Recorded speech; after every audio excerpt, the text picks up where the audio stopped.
ദേവിക സംഘത്തിന്റെ ഇന്നത്തെ ഈ റിട്രീറ്റിൽ ഒരു നിയമവേദി പോലെ ഒരു നിയമ ജ്ഞാനം മറ്റുള്ളവർക്ക് പറയുവാൻ ഒരു അവസരം എനിക്ക് തന്ന ജോൺസൺ അച്ഛനും ദേവിക സംഘത്തിന്റെ ഭാരവാഹികളോട് എസ്പെഷ്യലി ആന്റി ടീച്ചറിനോടുള്ള നന്ദി ഞാൻ ഈ അവസരത്തിൽ അറിയിക്കുകയാണ്.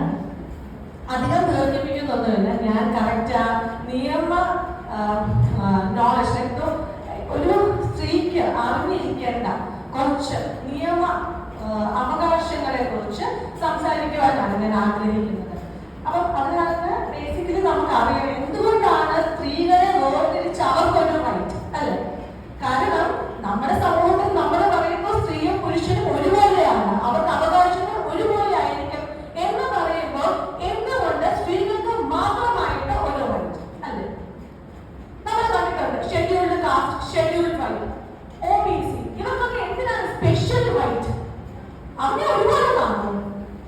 ഇതിനൊരു ചുമ്മാ ഒരു കാര്യത്തിന് കോൺസ്റ്റിറ്റ്യൂഷൻ ഇങ്ങനെ ഒരു സ്പെഷ്യൽ പ്രൊവിഷൻസ് സ്ത്രീകൾക്കും കുട്ടികൾക്കും SC, ST, OBC ഇവർക്കൊന്നും കൊടുക്കത്തില്ല. ഇതിനൊരു കാരണമുണ്ട്. എന്താണ് ആ കാരണം? കാരണം ഇവരാരും ഒരിക്കൽ ഒരു തുല്യത അനുഭവിച്ചിട്ടില്ല. തുല്യത അവരനുഭവിച്ചിട്ടില്ല. ഒരിക്കലും ഒരു ഷെഡ്യൂൾഡ് കാസ്റ്റോ ഷെഡ്യൂൾഡ് ട്രൈബോ ഉണ്ടെങ്കിലോ നമുക്ക് ഒരു പുരുഷന്റെ ഒപ്പം അവർ കണ്ടിട്ടില്ല അല്ലെ. ഒരു പുരുഷനുണ്ടായിരുന്ന അവകാശത്തിനൊപ്പം സ്ത്രീകൾക്കോ കുട്ടികൾക്കോ ഷെഡ്യൂൾഡ് കാസ്റ്റിലോ ഷെഡ്യൂൾഡ് ട്രൈബിലോ OBCക്കോ അതൊരു നിയമമില്ലായിരുന്നു. അപ്പോൾ എന്ത് പറ്റി? ഈ തുല്യത എന്ന് പറയുന്നത്, ഇക്വാലിറ്റി പ്രിൻസിപ്പിൾ എന്ന് പറയുന്നതിന് ഒരു തത്വമുണ്ട്. നിങ്ങൾക്ക് equals can be treated equally. തുല്യതയെ നിങ്ങൾക്ക് തുല്യമായിട്ട് ആക്കാൻ നിയമം അപ്ലൈ ചെയ്യാം. പക്ഷേ തുല്യരല്ലാത്തവരെയോ അവരെ നമുക്ക് ഒരേ ബ്രാക്കറ്റില് നിയമം അപ്ലൈ ചെയ്യാൻ പറ്റത്തില്ല. അവരെ തുല്യരാക്കണം. അതുപോലെ നമുക്ക് പുരുഷന് ഈ ഒരു നിയമത്തിന്റെ അവസ്ഥയിൽ ഇങ്ങനെയായിരുന്നു ലെവലെങ്കിൽ സ്ത്രീകളുടെയും SC, ST, OBC ചിൽഡ്രന്റെയും ലെവൽ ഇവിടെയായിരുന്നു. അപ്പോൾ നമുക്ക് അവരെ ഉന്നമനത്തിലൂടെ ഈ ഒരു സ്പെഷ്യൽ പ്രൊവിഷൻ, സ്പെഷ്യൽ പ്രൊട്ടക്ഷൻ കൊടുത്ത് അവരെ ആ ലെവലിലാക്കിയെങ്കിൽ മാത്രമേ നമുക്ക് നിയമം ഒരുപോലെ ഇവർക്ക് അപ്ലൈ ചെയ്യാൻ പറ്റുള്ളൂ. അതുകൊണ്ടാണ് special provision for women, children, SC, ST, OBC. നമ്മൾ ഇന്നത്തെ ദിവസം നമ്മൾ കാണാൻ പോകുന്നത് സ്ത്രീകളുടെ റൈറ്റ് എന്തൊക്കെയാണെന്നുള്ളതാണ്. അപ്പൊ സ്ത്രീകൾക്ക് നമ്മൾ പലപ്പോഴും പലയിടങ്ങളിൽ നിന്ന് പലപ്പോഴും അവിടുന്ന് ഇവിടുന്ന് ഒക്കെ നമുക്ക് അറിയാം സത്യം പറഞ്ഞാൽ എന്തൊക്കെയാണ് നിയമങ്ങളെന്ന്. പക്ഷെ അത് ക്രോഡീകരിച്ച് ഞാൻ ഇവിടെ വ്യക്തമാക്കുന്നു എന്ന് മാത്രമേ ഉള്ളൂ. ആദ്യമായിട്ട് നമുക്ക് അറിയേണ്ടത് ഒരു ലേറ്റസ്റ്റ് ആക്ട് ആണ് ഡൊമസ്റ്റിക് വയലൻസ് ആക്ട്. ഇതിനു മുമ്പ് നമുക്ക് ഇന്ത്യൻ പീനൽ കോഡില് ക്രൂവൽറ്റി ഒരു സെക്ഷൻ ഉണ്ടായിരുന്നു 498A എന്ന് പറഞ്ഞ്. അതിന്റെ ബേസിലായിരുന്നു എന്തെങ്കിലും ഒരു ക്രൂവൽറ്റി അല്ലെങ്കിൽ എന്തെങ്കിലും ഒരു ശാരീരിക മാനസിക പീഡനങ്ങൾ പെണ്ണുങ്ങൾ അനുഭവിച്ചിട്ടുണ്ടായിരുന്നെങ്കിൽ അത് അപ്രോച്ച് ചെയ്യുന്നത്. അപ്പോൾ അത് ലിമിറ്റഡ് ആയിരുന്നു. ആർക്ക് മാത്രമായിരുന്നു 498A? ഡോക്ടറിനോ മരുമകളായിട്ട് വരുന്നവർക്കായിരുന്നു. ഭർത്താവിന്റെ വീട്ടിൽ എന്തെങ്കിലും പീഡനങ്ങൾ അനുഭവിക്കുമ്പോൾ റിസോർട്ട് ചെയ്യുന്നത് നമ്മുടെ 498 കോഡ് ഓഫ് ക്രിമിനൽ പ്രൊസീജിയർ കോഡിന്. അപ്പൊ ഇങ്ങനെയൊക്കെ വന്നതിന് ശേഷം എന്ത് പറ്റിയെന്നറിയാമോ? സ്ത്രീകൾക്ക് പല നിയമങ്ങളും പലയിടത്തായിട്ടാണ് കിടക്കുന്നത്. ഒന്ന് CRPC കാണും, ഒന്ന് IPC കാണും, വേറൊരു സ്പെഷ്യൽ സ്റ്റാറ്റ്യൂട്ടിൽ കാണും. അങ്ങനെയായപ്പോൾ അതൊരു ഡിഫിക്കൽട്ട് അല്ലെ. പലർക്കും പല നിയമങ്ങൾ അപ്ലൈ ചെയ്യുന്നു, പല ഡിഫറൻസ് ഓഫ് ഒപ്പീനിയൻ വരുന്നു. അതുകൊണ്ട് 2005 protection of women from domestic violence act എന്ന് പറഞ്ഞൊരു നിയമം പാർലമെന്റ് പാസ്സാക്കി. ഈ നിയമത്തില് അപ്പം നമുക്ക് ആദ്യം അറിയാം എന്താണ് ഡൊമസ്റ്റിക് വയലൻസ് അല്ലെങ്കിൽ ഗാർഹിക പീഡനം എന്താണെന്ന് നമ്മൾ അറിഞ്ഞാലല്ലേ നമുക്ക് അതിനകത്ത് ആ ആക്ടിൽ നമ്മൾ ഉൾപ്പെടുകയല്ലോ എന്ന് അറിയത്തുള്ളൂ. അപ്പം 5 ഡൊമസ്റ്റിക് വയലൻസ് ആണ് ഈ ആക്ടിൽ സംസാരിക്കുന്നത്. ഒന്നാമതായിട്ട് ഫിസിക്കൽ അബ്യൂസ്. ഫിസിക്കൽ അബ്യൂസ് നമുക്കറിയാം, ശാരീരികമായിട്ട് നമുക്ക് എന്തെങ്കിലും പീഡനങ്ങൾ ഏറ്റാല് ഒരു ഭർത്താവിന്റെ വീട്ടിൽ നിന്നോ. ഒരു കാര്യം മനസ്സിലാക്കണം, ഈ domestic violence act not only for ഡോക്ടറിനോ, ഒരു സ്ത്രീക്ക് വേണ്ടിയുള്ളതാണ്.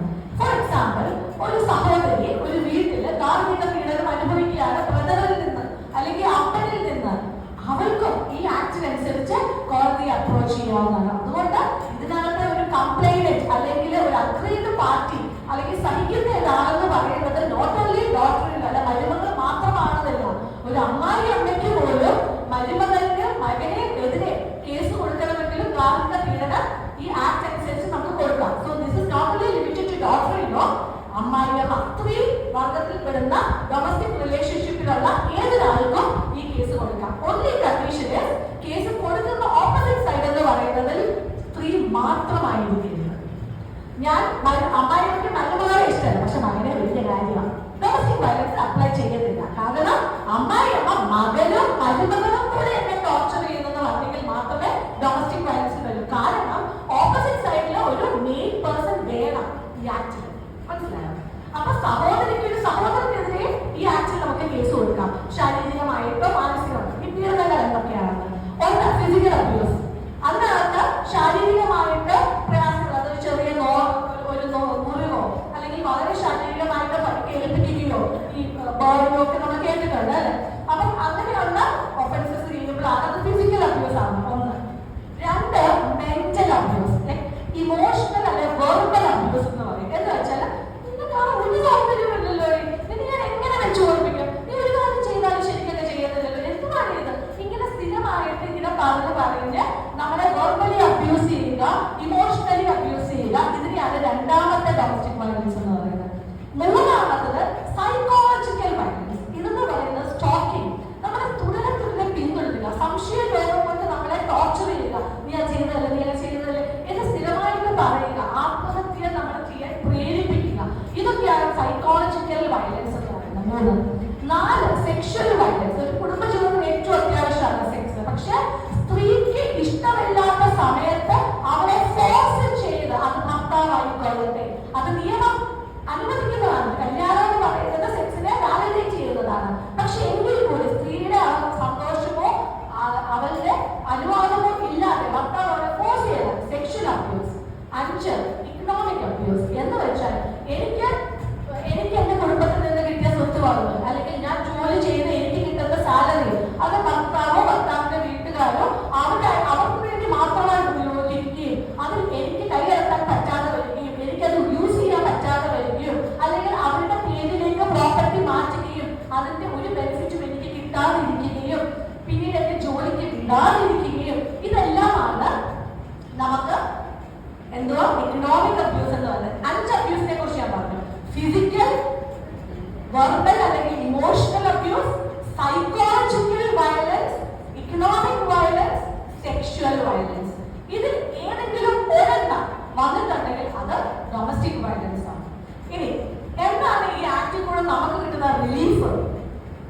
ഒന്ന്, ഒരു ഇൻട്രീം മെയിൻ്റനൻസ്. ഏതൊരു സ്ത്രീക്കും അതിനൊരു കണ്ടീഷനുണ്ട്. മെയിൻ്റനൻസ് എന്ന് പറയുന്നത് എപ്പോഴും അറിഞ്ഞിരിക്കണം. ഒരു വർക്ക് ചെയ്യുന്ന ഒരു വുമന്, ഫോർ എക്സാമ്പിൾ, അവർക്ക് ഒരു 70,000 rupees പെർ മന്ത് കിട്ടുന്നുണ്ട്.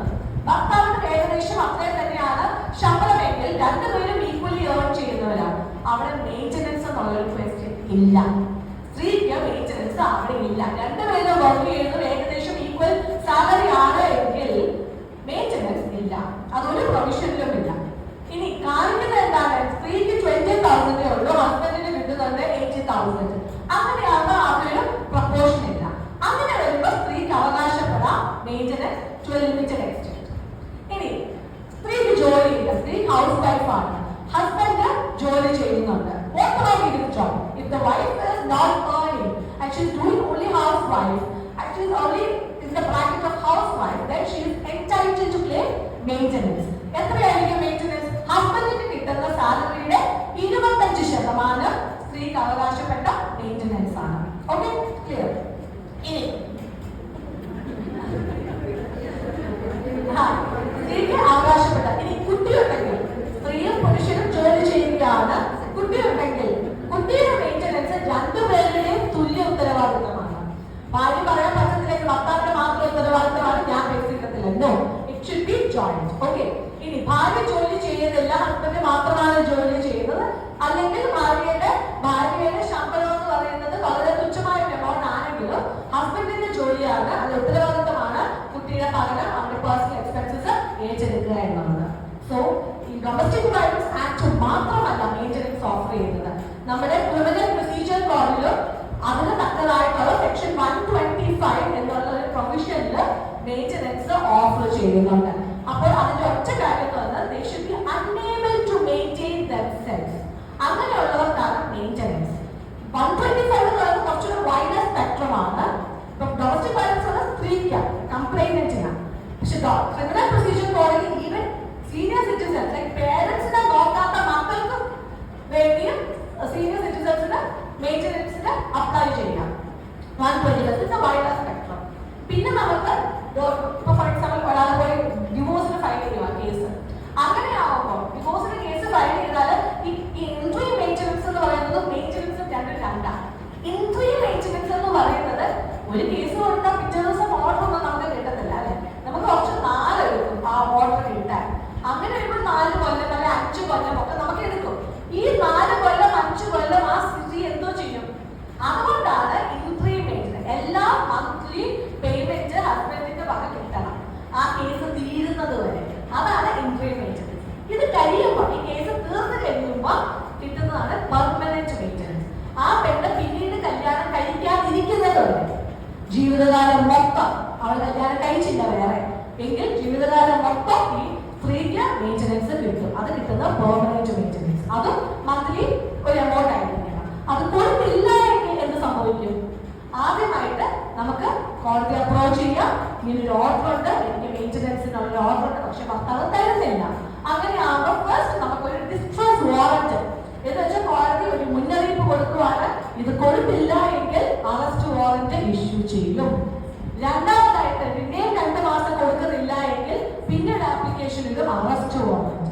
ഇത് പാസ്സാക്കി കഴിഞ്ഞാൽ കോടതി അറസ്റ്റ് വാറന്റ് ഇഷ്യൂ ചെയ്താൽ പോലീസിന് എപ്പോൾ വേണമെങ്കിലും എവിടെ വെച്ച് വേണമെങ്കിലും ഈ ഹസ്ബൻഡിനെ അറസ്റ്റ് ചെയ്ത് കോടതിയിൽ ഹാജരാക്കാം. ഇൻ കേസ് ഹസ്ബൻഡ് പിന്നെയും പൈസ കൊടുക്കുന്നില്ല എങ്കിൽ ഹസ്ബൻഡിനെ അവര് ജയിലിലാക്കും. ഓക്കെ, സോ ഈ ഒരു different way of dealing with things ആണ് നമ്മുടെ maintenance. So interim maintenance during the time ആ ലിറ്റിഗേഷൻ പ്രൊസീഡ് ചെയ്യുമ്പോൾ, പെർമനന്റ് മെയിൻ്റനൻസ് ഈ ലിറ്റിഗേഷൻ കഴിഞ്ഞു കഴിയുമ്പോൾ ഒരു ഓർഡർ പാസ്സാക്കും അതിന്റെ ബേസിൽ. അത് എന്തുവരെ അപ്ലൈ ചെയ്യുന്നത്? ആ സ്ത്രീ സെക്കൻഡ് മാരേജ് ചെയ്യുന്നത് വരെ, അത് ജീവിതകാലം മൊത്തം.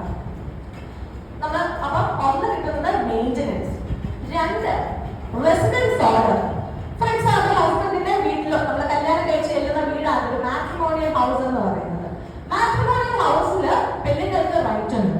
അത് ഹസ്ബൻഡിന്റെ പേരിലുള്ള വീടാണെങ്കിൽ, ഈവൻ ദോ എന്റെ പേരിലല്ല വീടെങ്കിലും അതിൽ 50% അതിന് പിന്നെ പറയാം. ഓക്കെ, അപ്പം ഹസ്ബൻഡിന്റെ ഒരു വീട് മാട്രിമോണിയൽ ഹൗസ്, അത് ചിലപ്പോൾ പേരൻസിന്റെ പേരിലായിക്കോട്ടെ ഹസ്ബൻഡിന്റെ പേരിലായിക്കോട്ടെ, അതെന്റെ മാട്രിമോണിയൽ ഹൗസ് ആണ്. ഞാൻ അതിൽ വന്ന് കയറിയത്.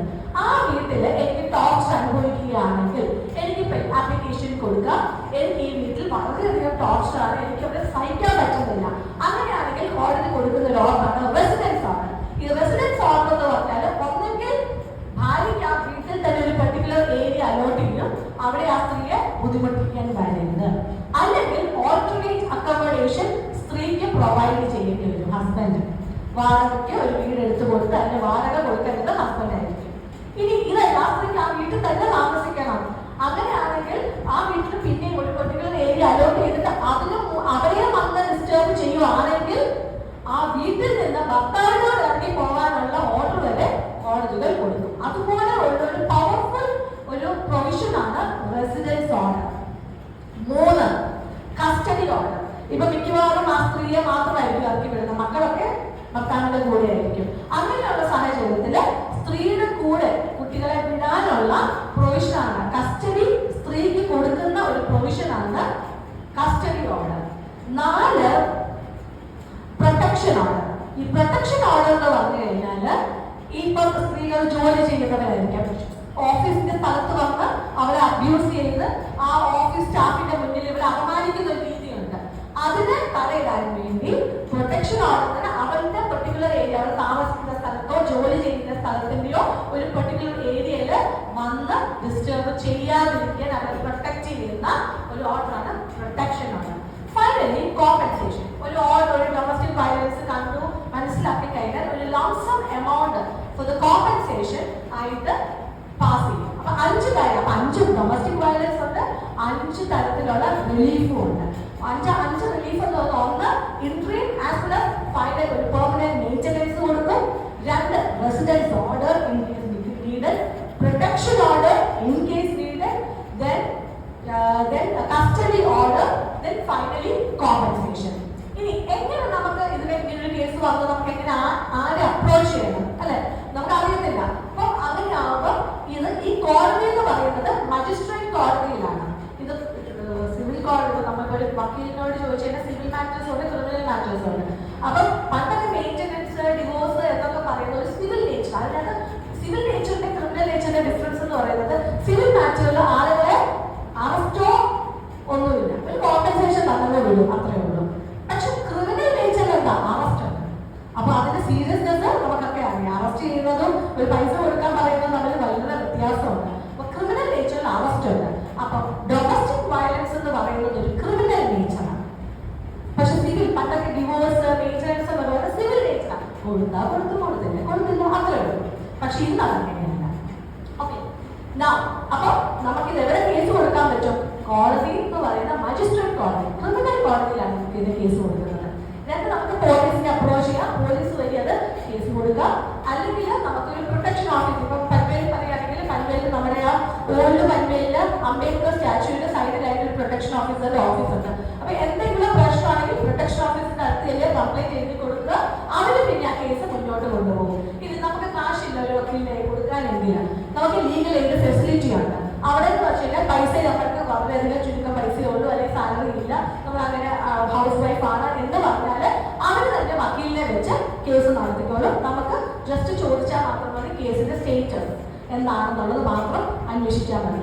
ഇതാണ് domestic violence act. Okay, this is one particular act which is very important. It's a comprehensive legislation for dealing with different kinds of domestic violence. അപ്പോൾ ഇതിന്റെ മെയിൻ കാര്യം എന്ന് പറയുന്നത് ഡൊമസ്റ്റിക് റിലേഷൻഷിപ്പ് ഉണ്ടായിരിക്കണം. ഇതിന്റെ ഒരു വലിയ ഇൻവോൾവ്മെന്റ് ആണ്.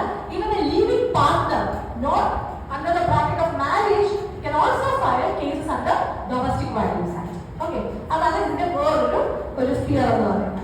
Now we go into ഇനി നമുക്ക് അറിയാവുന്നതാണ് dowry prohibition act. What is dowry prohibition act? ഇതിനകത്ത് ഡൗറി ഉണ്ട്, അതിന്റെ മലയാളമാണ് സ്ത്രീധനം. ഡൗറി നമുക്കറിയാം ഇറ്റ്സ് ലീഗലി പ്രൊഹിബിറ്റഡ് ആണ്.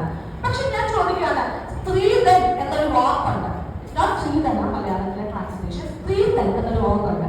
എന്ന് വെച്ചാൽ സ്ത്രീക്ക് കിട്ടുന്ന ഗിഫ്റ്റാണ്. ഒരു പെണ്ണിന്റെ കല്യാണത്തിന് മുമ്പോ അതിനു ശേഷമോ അവർക്കായിട്ട് കിട്ടുന്ന property, share, gift from parents അല്ല റിലേറ്റീവ്സ് അല്ല ഫ്രണ്ട്സ്, അവരിൽ നിന്ന് കിട്ടുന്ന സ്വർണമാവാം, പ്രോപ്പർട്ടി ആവാം, പൈസയാവാം, അത് അവരുടെ സ്ത്രീധനമാണ്.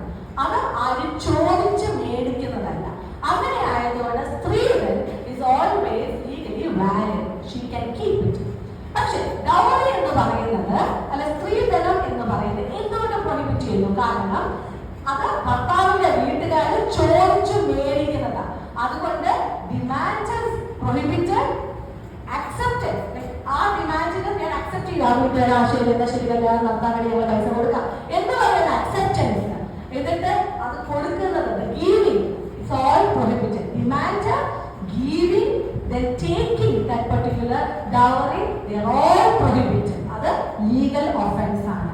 എന്തുകൊണ്ടാണ് അത് ലീഗലി ഒഫൻസ് ആവുന്നത്? കാരണം സ്ത്രീയുടെ സ്റ്റേറ്റസ് എന്ന് പറയുന്നത് താഴെയാണ്. നമ്മളൊരു ഗുഡ്സ്, നമ്മൾ പറയുന്ന മാർക്കറ്റ് പ്ലേസിൽ സാധനം വിൽക്കുകയും വാങ്ങുകയും ചെയ്യുന്നതാണ് ഡൗറി എന്ന്. പക്ഷെ ഇത് ചിന്തിച്ചു, സാധനം ഞാൻ വിൽക്കുമ്പോ ഞാൻ കാശ് കൊടുത്ത് വിൽക്കുമോ? ഇല്ല, ഞാൻ കൊടുക്കുമ്പോ കാശ് ഇങ്ങോട്ട് മേടിക്കും അല്ലെ. പക്ഷെ ഇവിടെ എന്താ, സ്ത്രീയെ കല്യാണം കഴിച്ച് കൊടുക്കുന്നതിന് അങ്ങോട്ട് കാശ് കൊടുക്കണം എന്ന് വെച്ചാൽ ഒരു ഗുഡ്സ് അല്ലെ ഒരു ചരക്കിന്റെ അത്രയും പോലും വില സ്ത്രീക്കില്ല എന്നുള്ളതുകൊണ്ടാണ് ആ പൈസ അങ്ങോട്ട് പോകുന്നതും ഇങ്ങോട്ട് വരുന്നതും പ്രൊഹിബിറ്റ് ചെയ്തിട്ടില്ല. പക്ഷെ അച്ഛനും അമ്മയ്ക്കും സ്നേഹം തോന്നി മകൾക്ക് കൊടുക്കുന്ന സ്വർണ്ണമായിക്കോട്ടെ, ക്യാഷ് ആയിക്കോട്ടെ, പ്രോപ്പർട്ടിയുടെ റൈറ്റ് ആയിക്കോട്ടെ, അതെല്ലാം സ്ത്രീക്ക് സ്വന്തമായിട്ട് കീപ്പ് ചെയ്യാം. പക്ഷെ ഈ വഴി സാധനങ്ങളെല്ലാം ഭർത്താവ് വീട്ടിൽ വന്ന് ഭർത്താവിന്റെ വീട്ടിലേക്ക് ഭർത്താവിന്റെ ആളുകൾക്ക് മാത്രം യൂസ് ചെയ്യാനാവുമ്പോൾ അവിടെ ഇക്കണോമിക് വയലൻസ് വരുന്നുണ്ട്. Okay, now the third one. അപ്പം ഞാൻ ഡൊമസ്റ്റിക് വയലൻസിനെ കുറിച്ച് സംസാരിച്ചു, 2 ഡൗറി പ്രൊഹിബിഷൻ. 3 നമുക്ക് ഇൻഹെറിറ്റൻസ് അല്ലെ. ഇൻഹെറിറ്റൻസ് എന്ന് പറയുന്നത് വളരെ ഇമ്പോർട്ടന്റ് ആണ്. നമുക്ക് ഒരാളുടെ ലൈഫിൽ നമുക്ക് 2 തരത്തില് പ്രോപ്പർട്ടി ഡിഫറെന്റ് വേസ് നമുക്ക് ട്രാൻസ്ഫർ, സെൻഡ് ചെയ്യാം, ഗിഫ്റ്റ് ചെയ്യാം, വില്ല് എഴുതാം, അങ്ങനെ പലതുകൊണ്ട്. അപ്പൊ ഇവിടെ ഞാൻ സംസാരിക്കുന്നത് ഇൻഹെറിറ്റൻസ് ആണ്. കാരണം എന്റെ ജീവിതത്തിൽ എന്റെ ഒരു കാലശേഷം എന്റെ പ്രോപ്പർട്ടി ആർക്ക് പോകണം, അത് എനിക്ക് 2 തരത്തില്. ഒന്ന്, എനിക്ക് വില്ല് എഴുതാം. കാരണം എനിക്ക് എന്റെ മക്കൾക്ക് പോകുന്നതാണ് inheritance. Normally automatically with the provision of law മക്കൾക്ക് പോകും. പക്ഷെ എനിക്ക് തോന്നുവാണ് എന്നെ ഇത്രയും നാൾ നോക്കിയത് അല്ലെങ്കിൽ എന്നെ നോക്കാൻ പോകുന്നത് ഒരു പെർട്ടിക്കുലർ ആളുകളാണ് എന്ന് കേട്ട് എനിക്ക് വേണേൽ ബില്ല് എഴുതാം. അപ്പൊ ബില്ല് അനുസരിച്ച് പ്രോപ്പർട്ടി പോകത്തുള്ളൂ. ഇനി അതല്ലാതെ അപ്പം അതിന് നമ്മൾ ലീഗലി ടെർമിനോളജി ടെസ്റ്റാമെന്ററി സക്സഷൻ ഉണ്ട്, ഇൻടെസ്റ്റേറ്റ് സക്സഷൻ.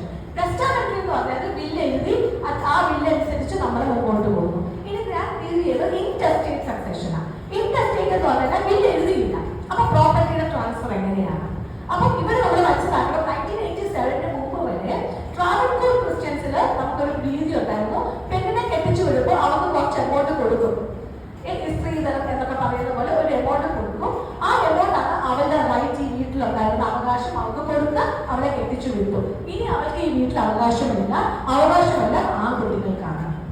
അങ്ങനെയായിരുന്നു ഒരു നമ്മുടെ തലമുറകളായിട്ട് നമ്മൾ പാലിച്ചുകൊണ്ട് വന്നിരിക്കുന്ന നിയമം. 1987 മേരി റോയ്, നമ്മുടെ അരുന്ധതി റോയുടെ അമ്മയാണ് മേരി റോയ്, ബുക്കർ പ്രൈസിന്റെ അരുന്ധതി റോയുടെ അമ്മ.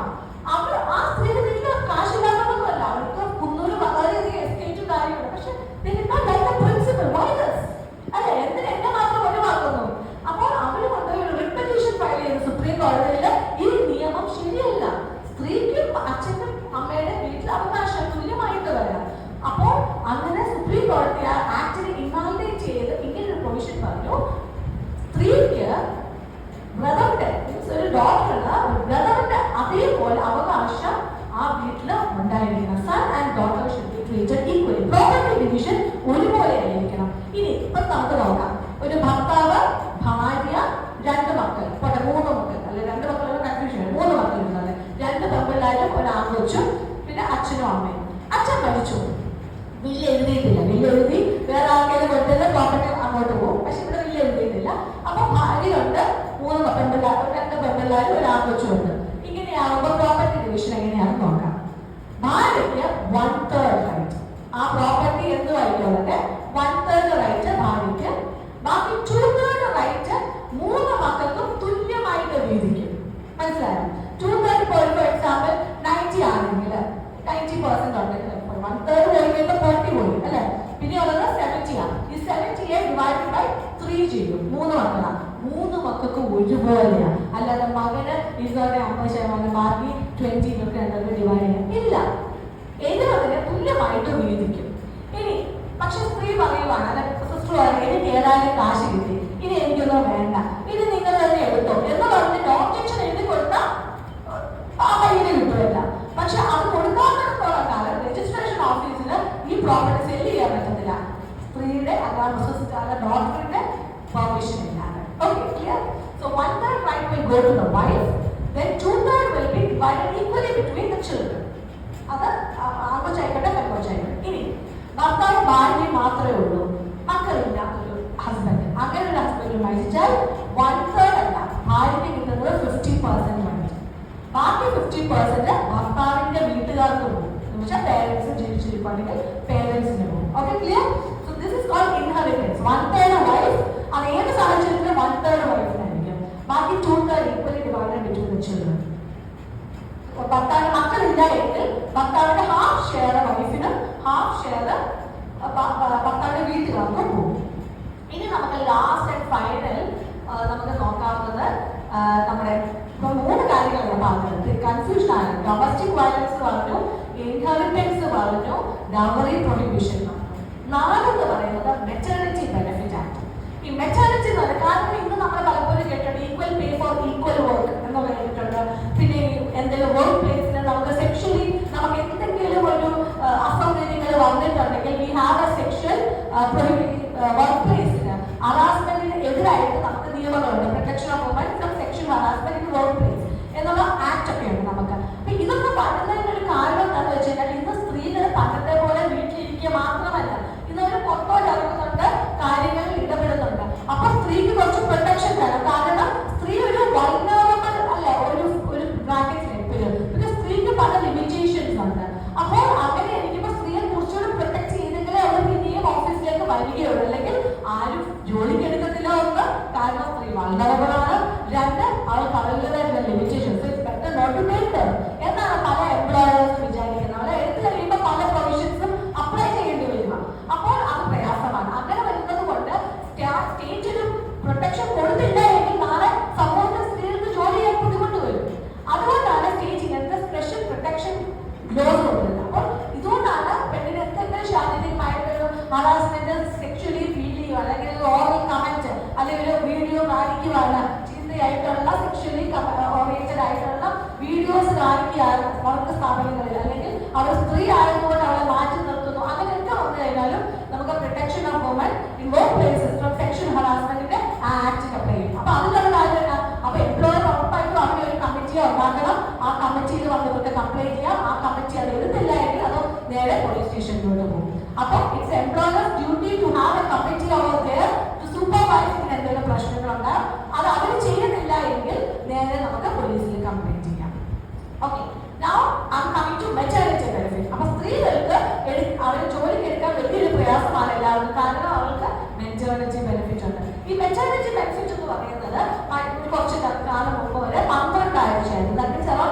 months ആയിരുന്നു. പക്ഷെ ഇപ്പോൾ അത് ആക്ട് അമെൻഡ് ചെയ്ത് 6 months ആണ് മെറ്റേണിറ്റി ബെനിഫിറ്റ്. എന്താണ് മെറ്റേണിറ്റി ബെനിഫിറ്റ് എന്ന് പറയുന്നത്? ഈ 6 മാസം സ്ത്രീകൾക്ക് ജോലി ചെയ്തില്ലെങ്കിലോ പേയ്മെന്റ് കിട്ടും. Monthly salary she will get. Okay, അപ്പം ഇതിനകത്ത് 6 months അവരുടെ ചോയ്സ് ആണ് എങ്ങനെ ബ്രേക്ക് ചെയ്യണമെന്ന്. 2 months before delivery, 4 months after delivery എടുക്കാം, അല്ലെങ്കിൽ full 6 months after delivery she can take it. അതിന് പ്രശ്നമില്ല. ഇത് ഏത് കമ്പനിയിൽ അപ്ലൈ ചെയ്യുന്നത്? Not only in government office but even in private office where more than 10 people are working in that establishment, അവർക്ക് maternity benefit കൊടുക്കണം. ഈവൻ അത് private ആയിക്കോട്ടെ, അവിടെ അത് കൊടുത്തിരിക്കണം എന്നുള്ളതാണ് നിയമം. ഇനി 50-ൽ കൂടുതൽ ആളുകൾ ജോലി ചെയ്യുന്ന ഒരു സ്ഥാപനമാണെങ്കിൽ അവിടെ ഒരു ക്രഷ് ഫെസിലിറ്റി, കുഞ്ഞു പിള്ളേരെ നോക്കാനുള്ള ഒരു ക്രഷ് ഫെസിലിറ്റിയും അവിടെ ഉണ്ടായിരിക്കണം. ഇത്രയും കാര്യങ്ങളാണ് മെറ്റേണിറ്റി ബെനിഫിറ്റ് നമുക്ക് ഓഫർ ചെയ്യുന്നത്. ഇനി ആർക്കെങ്കിലും എന്തെങ്കിലും ഡൗട്ട് ഉണ്ട്? ഞാൻ അതിൽ 4 കാര്യങ്ങളെ കുറിച്ചാണ് മെയിൻലി ഡിസ്കസ് ചെയ്യുന്നത്. അപ്പം അതിന് തുറന്നു പറയുന്നത് എല്ലാവരും പറയാം, അല്ലെങ്കിൽ എല്ലാവരും കേൾക്കാൻ പറയുന്നത്. ആദ്യത്തേത് എന്തുവായിരുന്നു? Domestic violence. 2 dowry prohibition. 3 ഇനി 4 മെറ്റേണിറ്റി. ഓക്കെ, അപ്പൊ എല്ലാവർക്കും മനസ്സിലായെന്ന് വിശ്വസിക്കുന്നു. ആരെങ്കിലും എന്തെങ്കിലും ചോദ്യങ്ങൾ ചോദിക്കാനുണ്ടെങ്കിൽ ചോദിക്കാം.